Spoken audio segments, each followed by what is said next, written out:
You're listening to Puma Podcast. Beanie, SB19, Vision, Alamat. These are just some of the names of the P-pop groups that we should keep an eye on. Are you fans of any of these groups? Share nyo naman sa amin ang bias nyo.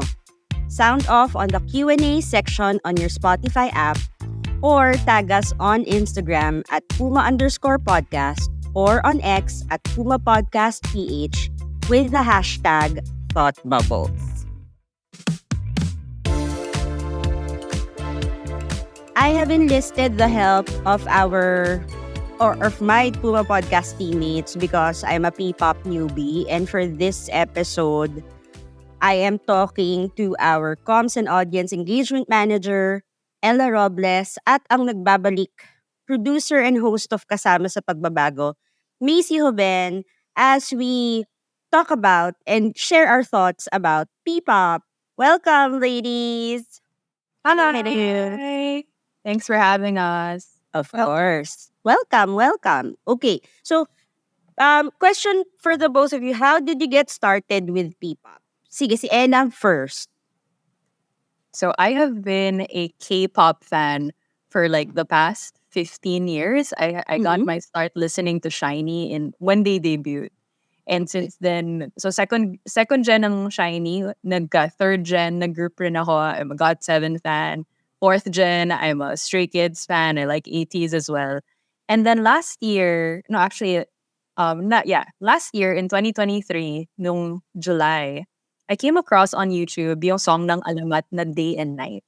And I listened to it once. I thought it was super catchy. I shared it to my sisters. And then suddenly, every night, 6 p.m. na, log out. It's time to listen to Alamat.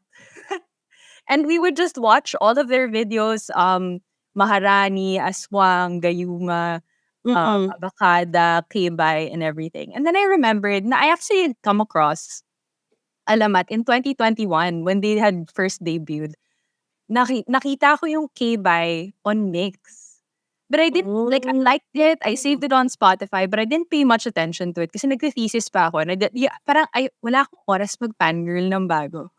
Nagte-thesis ka pa, huwag ka munang dumagdag ng bagong mamahalin sa buhay. Yes. So I put that on the shelf, but then I discovered them rediscovered them in 2023. Tapos since then, I have attended 3 gigs and their concert.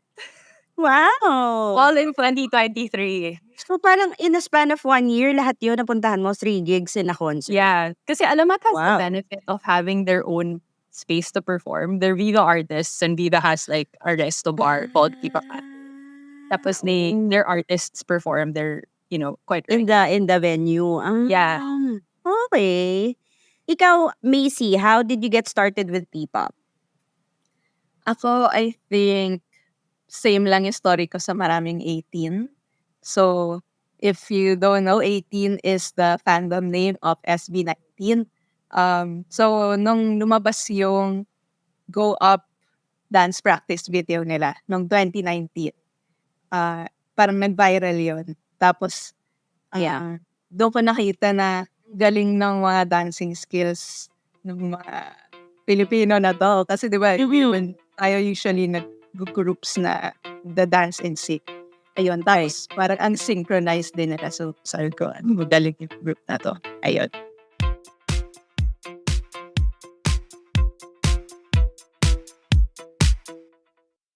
So, these are just 2. So, Alamat and SB19. Aside from them, do you guys listen to other P-pop groups na para bang secondary or tertiary? Yes. I'm a big, not big, but I'm becoming a big Beanie fan. Right, of course. Beanie. I think I started listening to them Carrera era. This is around the same time as Day and Night kasi. So I was already exploring. Saka syempre friends ang Beanie and Alamat. # Binilat Agenda. But Binilat Agenda? yeah, so so because they're friends, sila na mismo yung ng name sa kanila ng Binilat. And because there are mga Bisaya na members in Yes, oo, I know oo. what it means. Yeah. Kaya I know what nagulat it ako eh. Are you sure? Okay. Yeah, yeah. Okay. No, Which I think parang that's kind of a testament to why so many young Filipinos are super relating to these groups now. They have such a right. parang relatable na sense of humor. Mm-mm. Wala silang concept of like the idol image in the way that K-pop groups do na parang ang taas ng tingin mo sa kanila because they're so prim and proper all the time. Right. Here, parang ang joke namin ng sisters ko is the chances of running into a P-pop member in the grocery is slim but never zero. Because they're so on your level. They're Mm-mm. parang they're just parang Nakaapak sila sa lupa. Oo, parang kapag nagpe-perform, like the first time I saw Alamat perform live, this is like my first live experience with them. I was like, hala, ang galing nila. Para silang mga classmate mong mahilig sumayaw sa harap. Yes, yung mga Ganon. intermission number, di ba? Sa Oo, mga events. Yes, oo. they're so down to earth. Ang saya nilang pakinggan, vocally, ang sarap nilang panoorin. But it's so fun to kind of hear their senses of humor. Mm-mm. Ikaw, Macy, may iba ka pang pinakikinggan na groups? Ako, hindi ko alam kung P-pop siya eh. Pero parang global pop kasi yung tawag sa kanila. Pero puro Pilipinas sila. Yung Horizon. I've heard of them. Oh. Under a Korean company sila. Tapos sa Korea sila nag-train. Pero lahat sila Pilipino. Oh. Tapos, kabata nila. Bata pa sila sa akin. Oo. Oh, pero may difference ba between the regular OPM and P-pop? Kasi parang all of a sudden may concept na of P-pop. Samantala may OPM naman tayo from the start, 'di ba? Yeah. Ako sa tingin ko, yung OPM, para siyang more about the music. While yung P-pop, parang more about the overall performance. Kasi sa P-pop, may dance, may singing, may kung yung chemistry ng mga members, ganun. So, parang buong package siya, parang ganun. While yung nakasanayan natin na OPM, more on the music siya, the writing, ganun. Yung Parang sa akin, okay. yeah, so for me, I think this is a conversation that P-pop fans have a lot on X, diba? On X and Reddit, actually. Like, ano ba ang difference? For me, I think P-pop is a subset of OPM. Diba? OPM, original Filipino music. It's all OPM, right? If it was written by Filipinos or performed by Filipinos, or it was translated with the intention of being for Filipinos, I think it's OPM. Right. But I think, and we've had P-pop, quote-unquote, before, diba? But if you listen to the sound of Beanie, doesn't it sound like early Jolina Magdangal? Correct. Oo, very ganon. Like, kapag tumibok ang puso ni Donna Cruz, yes. And don't we call Sarah Geronimo Pop Princess? Pop Princess, correct. I think the difference now, like putting a P in front of it and like calling it P-pop and like positioning it next to K-pop and C-pop and T-pop and everything. I think that's kind of more on the branding side of it. Like Macy said, na parang it's the whole package of like the aesthetic, the costume, yung fan service, especially. I think that's what separates P-pop from yung pop music na Pilipino na nakasanayan natin before. Oo. And I think the way they package these artists, mas madali silang i-market abroad. Alam mo yon, dahil nasasanay na tayo na ganun na yung itsura ng mga groups ngayon, di ba, with the success of K-pop.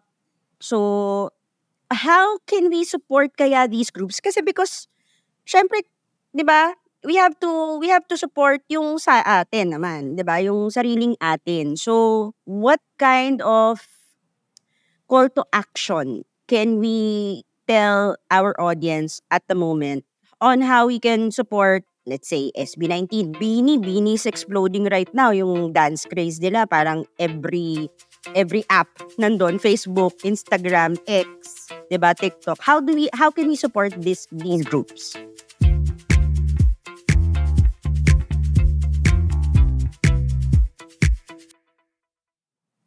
First of all, stream. So, stream nyo yung mga songs sa Spotify, sa YouTube. share nyo rin sa mga friends nyo, ganyan. And then, siguro yung pumunta rin kayo, kung may pera kayo, pumunta kayo sa concert. May budget. Oo, manood kayo ng concert, yes. B19 may concert ngayong... Yes, in May, I'm gonna watch. I'm watching. Oo. Pero pang Gen Ad lang kasi naubusan na kami ng mga iba pang mga tickets. Wala na, hindi na inabot. Oo. Yun. Ikaw, Ella. Same. I think it's if you're a fan of these groups or if you're becoming a fan of these groups, you need to show up for them online and in person. Parang maraming streaming warriors, diba? At this point, like streaming is kind of a competition na. It's something that people are very organized about. Like, oh, let's get them to number 1 by this time. Ganyan, right? Right. Pero I think the true measure of like a group's success and parang something that will get brands and like even the government to support them is if you show up for them live. So parang nakita natin na dinagsa talaga yung BD at their mall show, diba? Like thousands of people showed up for them. Yeah. That was like a testament na hindi lang sila viral moment on TikTok. There are people of all ages who are willing na makipagsiksikan and everything at what time of the night at this mall. Thousands of people. I think it's super important to show up for them in person kasi yun yung magiging marker that the people who are listening to them, the number of streams, those are real people. Saka I think no matter what your fandom is, whether you're a Bloom or an Eton or a Magiliw or you're a Vixie, whatever your fandom is, give other P-pop acts a chance and advocate for them as well. Kasi hindi sisikat ang P-pop with just one group. Right. It has to be collective, no? Collective dapat siya. P-pop rise. P-pop rise. So, yan ang kanilang mantra. And that was today's episode of Thought Bubbles. Again, I'm Bubbles Magpayo. Pidoy Blanco edited this episode. Our executive producer is Jill Caro. And senior news editor is Veronica Uy.